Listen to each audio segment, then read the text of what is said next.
What's going on, guys? I'm back at it again.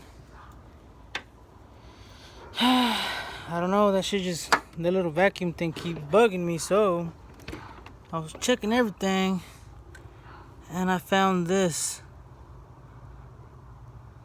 on that little box where the intake, I guess.